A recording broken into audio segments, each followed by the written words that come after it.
Hello, I'm Sheila Davies, Director of the Dare County Department of Health and Human Services. The total COVID-19 positive case count in Dare County is 680, of which there are 32 active cases among residents of Dare County. Of the 680 cases, 387 are residents and 293 are non-residents.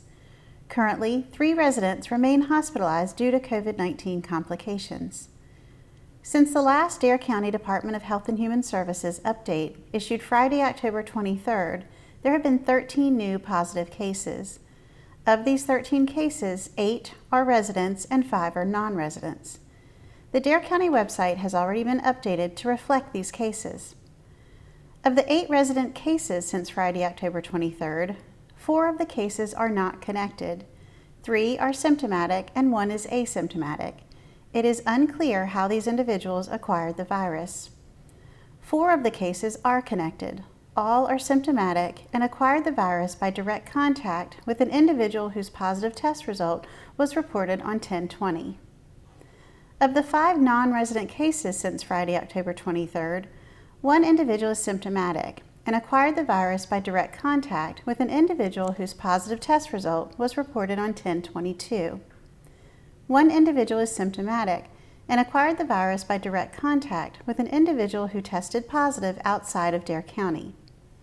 3 of the cases are not connected. All are symptomatic. It is unclear how these individuals acquired the virus.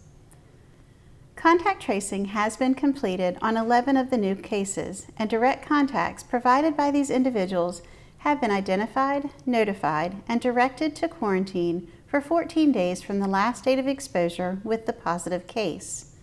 The 14-day quarantine requirement is very important to slowing the spread of the virus, as the incubation period for this virus is 2 to 14 days.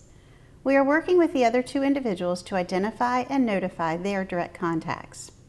The number of new COVID-19 cases has been trending in the wrong direction for the past few weeks.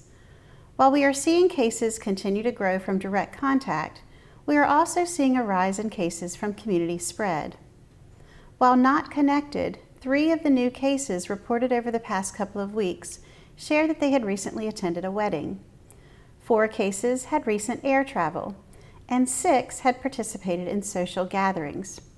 While these individuals did not have a known direct contact, they believe they most likely acquired the virus by either traveling or attending one of the gatherings.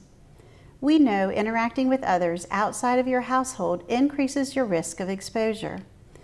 That is why it is so critically important that if you are going to engage in activities with people outside of your immediate household, that you strictly follow the 3 W's. Wear a cloth face covering if you will be with other people. Wait 6 feet apart and avoid close contact. And wash your hands often with soap and water for at least 20 seconds or use hand sanitizer. Halloween is this coming Saturday, and this is typically a fun-filled evening for many families. A couple of weeks ago, we shared guidance from the North Carolina Department of Health and Human Services on safer alternative ways to participate in Halloween this year. Many traditional Halloween activities, including trick-or-treating going door to door, can be high risk for spreading viruses. This year, we encourage you to consider safer alternative ways to participate. For example, offer one-way trick-or-treating in your driveway or at the edge of your yard, where individually wrapped goodie bags are lined up for families to grab and go. The key is to maintain at least 6 feet from non-household members. You can consider marking spaces with glow sticks 6 feet apart for trick-or-treaters to wait their turn before approaching the treat table. A great idea that was shared with us from a family in Avon is using a candy chute. This creative couple built a candy chute from the top of their deck to the base of their steps so they can safely give children candy while maintaining their physical distance. If you are participating in Halloween activities or other social gatherings, please wear a face covering, keep at least 6 feet apart from others, and frequently wash your hands. What we do now will shape what the weeks ahead will look like with respect to the spread of COVID-19. We need our community to stay healthy so we can keep children in school and families working. Each week, we review the 4 key metrics associated with disease investigation and surveillance. The metrics are number of tests, confirmed cases, Positive test is a percent of total test and COVID-like illness surveillance.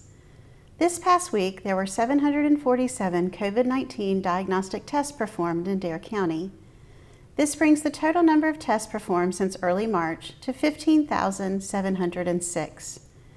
There were 39 positive cases between October 19th and October 25th. The percent of positive tests to overall tests in Dare County since we started testing in early March increased slightly this week at 4.27%. The percent of positive tests to total tests for the past week alone decreased slightly from last week to 5.22%. Syndromic surveillance of the emergency department and the urgent care centers showed moderate numbers of individuals presenting with COVID-19 related symptoms, consistent with the activity from the past several weeks. These graphs can be found on the Dare County website at darenc.com/COVID-19. We strongly encourage anyone who is experiencing symptoms to be tested, as well as anyone who may have come into contact with someone who has COVID-19. Testing is widely available in Dare County. Please visit darenc.com/COVID-testing for details on testing locations. In addition to the testing locations provided on our website, we are partnering with Mako Medical Laboratories to host another testing event on Thursday, November 5th at the Nags Head event site, located at 6800 South Croatan Highway in Nags Head. This testing event will offer drive-through diagnostic testing for ages 5 and older. The diagnostic test indicates whether an individual has a current COVID-19 infection.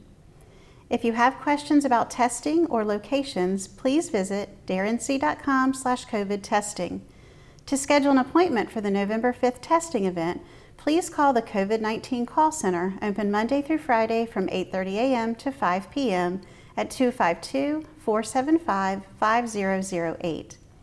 We encourage you to stay informed by visiting darenc.com/COVID-19 or by visiting the CDC or NCDHHS websites. Again, if you have specific needs or questions, you may also call the Dare County COVID-19 call center, open Monday through Friday from 8:30 a.m. to 5 p.m. at 252-475-5008. Thank you.